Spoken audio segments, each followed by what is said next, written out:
Okay, I'm just going to talk a little about the Moodle page for Engineering Maths 1B.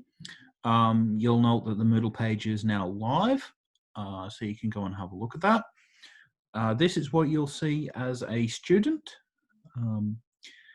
First thing you'll see is a link to Collaborate Ultra, which is where lectures and tutorials will be held online, followed by a link to the announcements forum, which you need to take a look at fairly regularly.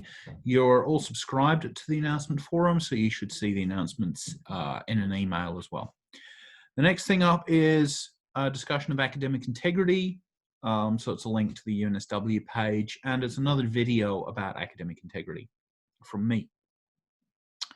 Suggestion box, so please use this suggestion box to improve the course, especially given that it's all online. I don't know if I'm doing something annoying unless you tell me. So please let me know if there's anything you like me to start doing, stop doing, or anything you want me to maintain doing. My feedback matters, so you would have seen you would have participated in a My Experience survey. What we do is we do something called closing the loop, and we respond to some of that feedback from last year, this year. So if you click on this link, you'll see some of the feedback I've gotten in the past and what I've done to respond to it.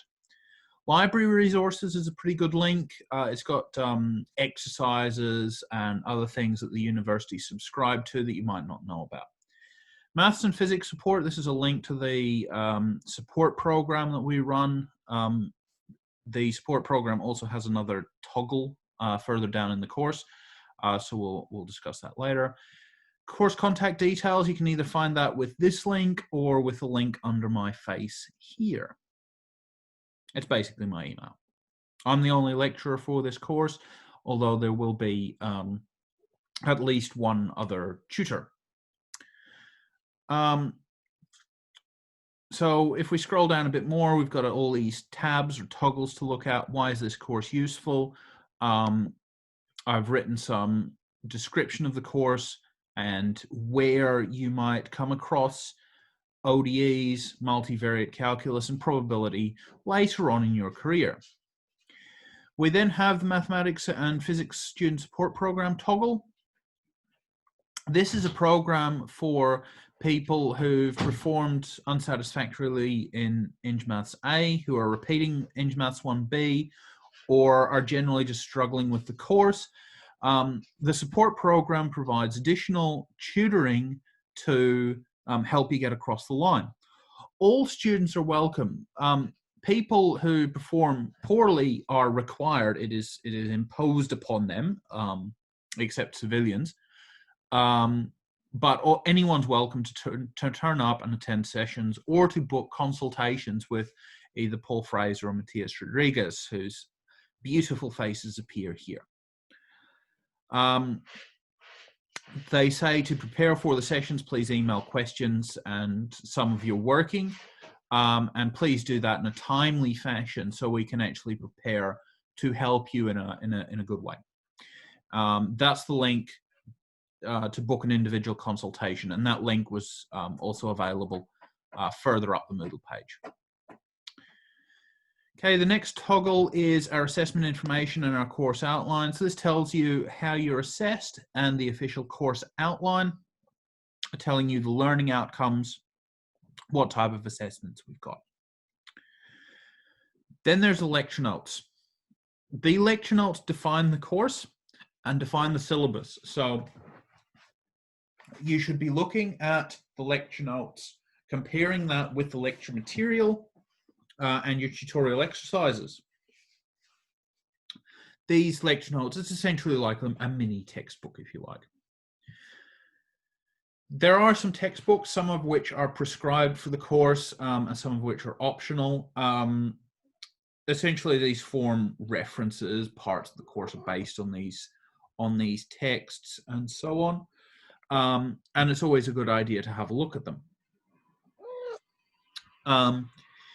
The ones that I actually find quite useful are these ebooks.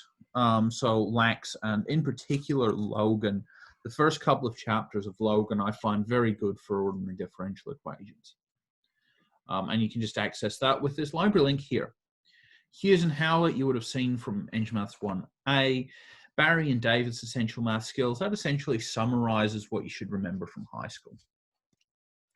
The Nuremberg reference, that's actually required for second year, I believe. The next toggle we've got is assumed knowledge. Now, this is just to ensure that everyone's on the same page with me. I expect you to be able to add fractions, manipulate powers, logarithms, exponentials.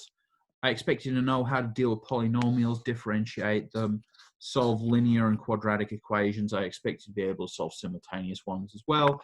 And you should be able to work through trig identities, right? That's all stuff you should have learned in high school, so I expect you to be proficient, highly skilled, get it correct first time type thing. The next set of assumed knowledge, I expect you to be able to draw simple graphs, circles and ellipses from standard formula and so on. You should know the product and the chain rule, and you should be able to manipulate complex numbers. I don't expect you to have the same level of proficiency at that, because these are sort of more tricky, and a lot of it was covered only per semester, but that's kind of what you should know about.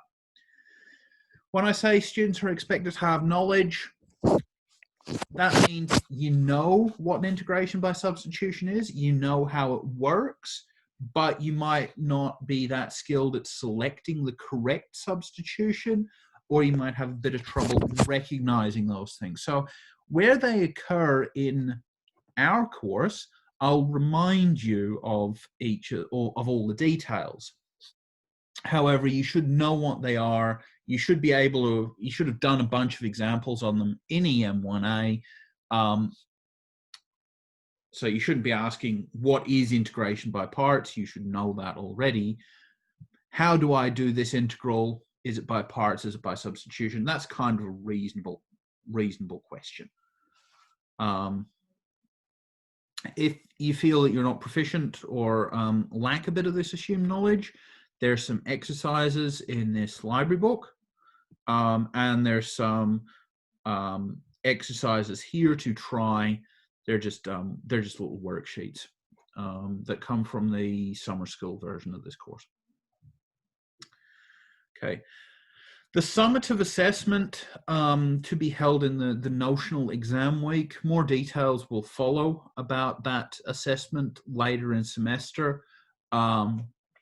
Obviously, with the plague era upon us, we can't have invigilated exams in the traditional sense. So I've got a final summative assessment instead.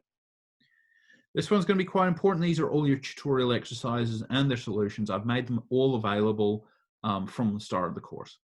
So you'll note that there's a tute in week 1. It's very straightforward and you should be all over it by your first lecture. So it shouldn't be an imposition to have a tutorial. Each of the tutorials represents roughly the content of the previous week of classes. So you'll see all the way down to 13 where we're dealing with some probability. Then there are 13 tabs, one for each week. And I'll just show you the first couple. There's a brief note about what's going to be in the lectures for this week. So you've got an introduction to the course, classifying ordinary differential equations, slope fields, and Euler's method. That's kind of the thing that we should be getting done in the first 4 lectures. However, I imagine that each of these is going to be a bit inaccurate. For example, the intro to course and classifying ODEs is probably only going to take up the first 1.5 or 1 to 1.5 lectures. And we'll actually be talking about slope fields in lecture 2, maybe wrapping up slope fields in lecture 3. That kind of thing. But that's the expectation of what I want to get through in the week. Then you'll see example videos. This is this is basically me working through worked examples, and there are 3 or 4 of them per topic. So you'll be able to watch those in your own time and a study. Maybe in the interests of time, I won't get through as many worked examples as I would like in the normal lecture time slots. So anyone can go and watch the example videos later. Week 2 reminds you that there's a quiz in that week. It tells you what the relevant material for that quiz is. It reminds you that there's a test in week 3, and it promises that a sample test will appear here. So sometime in week 2, in probably late week 1, I'll release a sample test for test 1. And so you'll know what you've got to prepare for. And then, of course, there's a schedule for this week. Week 3 is very much the same. Okay, so that's the relevant material for the test, classifying ODE slope fields, Euler's method, and modeling. Okay, so right down the bottom, there's some additional resources for students. These are MATLAB and Mathematica. You can download them with a UNSW license. And we've got some plotting tools. We've got a numerical solver and so on. That won't have a lot of relevance now, but you'll see why that's interesting later in the course. Finally, there's some old material. Now, pre-2018 teaching material, I had nothing to do with those courses. A lot of the content is not relevant to this year. So be careful when you're looking at multivariate calculus from 2016, for example, because the course has changed quite a bit. And so don't panic if you see something that you don't really know about. ODEs in particular, there was a shuffling around in 2018.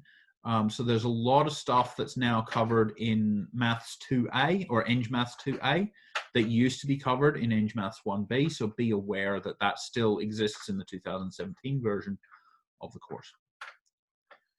If you have a look at 2018, 2019, this is material that I've taught. Again, due to shuffling around of material in 2019, there's some bits of the course that aren't as relevant, and there are bits of the course that are missing, or bits of this year's course that are missing from 2019 because it was taught differently last year. 2018 is quite representative of this year's course. So that's a tour of our Moodle page and all the details you need to know.